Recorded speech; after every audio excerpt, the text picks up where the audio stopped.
But what you don't know is that when I was making this movie, I went somewhere else.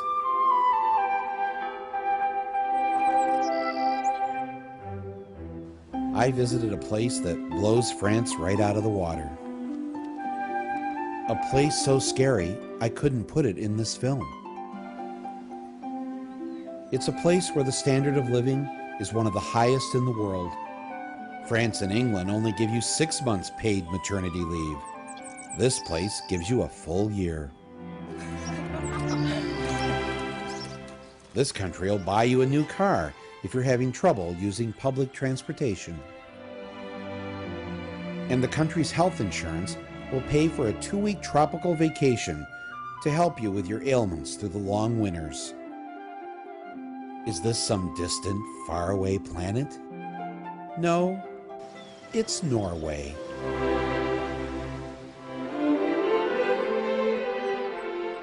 Norway is first on the United Nations Human Development List, meaning that they're ranked #1 for things like literacy, education, healthcare, and per capita income. They rank #2 in the world for having women in government, with Sweden at #1. By the way, the United States ranks number 66. Det viktigste at alle I Norge, uansett om du rik eller fattig, uansett om du kvinne eller mann, og uansett hvor du bor I landet. We don't want to have death penalty as part of Norwegian legislation. There is no life sentence. We haven't, in principle, no armed police either. Most policemen walking in the streets will not be carrying a gun. Whoa, wait, was that a poodle? What we call conservative in Norway, I suppose you would, most people in the United States would call liberal. And they're ahead of the rest of the world when it comes to renewable energy. They discovered a way to tap into the warm glow from raw sewage in order to heat their homes. The biggest sewage day is in a weekend. People is out partying and they go into the toilet, drink a lot of beer, again go to the toilet, and we get a lot of sewage in our system. That's right. The Norwegians only drink because they want to save the planet. In fact, they love the earth so much, they wouldn't dream of letting a private company own all their oil reserves. To manage the revenues from the oil on behalf of the people of Norway, the country hired a philosopher. I remember asking them when I came there for the first time, that, are you sure you're talking to the right person? I don't even know the difference between stocks and bonds, which is not quite true. I do, but I just wanted to point out to them. And their answer was, well, but we have the best people in the world who know the difference between stocks and bonds. We have all the competence we need there. But the question is, can we ask the right questions when it comes to these very difficult ethical issues about how we preserve value in the long term? Where the idea is that we don't spend this money now. We can spend the surplus, but the capital itself should be kept for future generations. Because basically this has been built up over 200 to 300 million years, and we shouldn't spend it in 50 years. We should make sure that this is something that produces a surplus for future generations.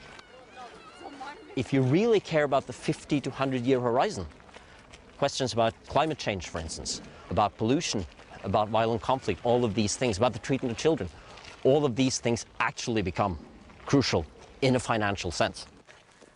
This is something I see cutting across the political spectrum, that all emphasize this need to pull together, to take care of those that are weakest, and at the same time preserving a toleration and respect for difference. All of Norway seems to be beautiful, peaceful, and civilized. But one place within Norway outshines it all. A place reachable only by boat.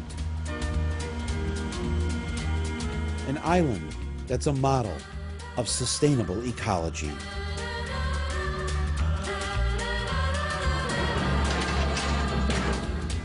A destination for families on the weekend. A popular spot for locals to experience a close-knit community of murderers, rapists, and child molesters. Okay, this is Håvald and Ronny. The two guys is living here.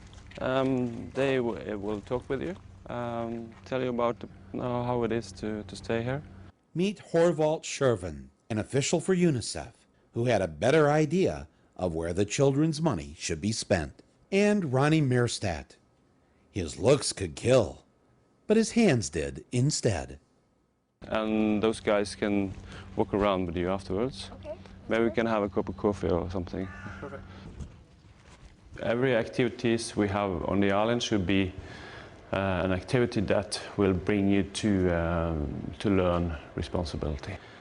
If I pick up the potatoes every autumn, and we try to get every prisoners and every staff member to do it together. If we do that together, we are doing something that shows the prisoners that we are equal human beings.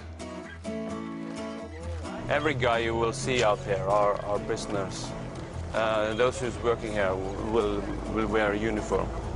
They live 4, 5, 6 people together. They have to wake themselves up in the morning, make their own breakfast and go to work, just like you and me.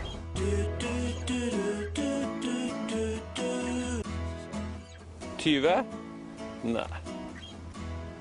It tells me it's 20 degrees in the water. I think it's 15. They told you, you know they're prisoners. I'm working outside with ordinary people. I go down and take the ferry out of the island and go to the shore and travel to work. I'm only here on the weekends and the nights, so that's good. I tried to get the job on this ferry right away. We got a good opportunity to smuggle and run away, and so. Did you ever think about doing that? No. I feel I have managed to calm down because I used to work 20 hours a day. I used to travel 300 days a year. I'm sure I'll live 10 years longer because I'm here. Yeah, it looks like paradise, but when you're staying here, everything sounds so easy, and you can go out and you can do this, but you always know that it's a prison. We had a prisoner here. He was convicted for murder. He cut 2 people up with a chainsaw, and most people will think that this kind of person cannot be in this kind of prison. He have to be locked up. But he came to this prison on the last time of his sentence, and he served here for 4 years, and he worked in the forest with a chainsaw.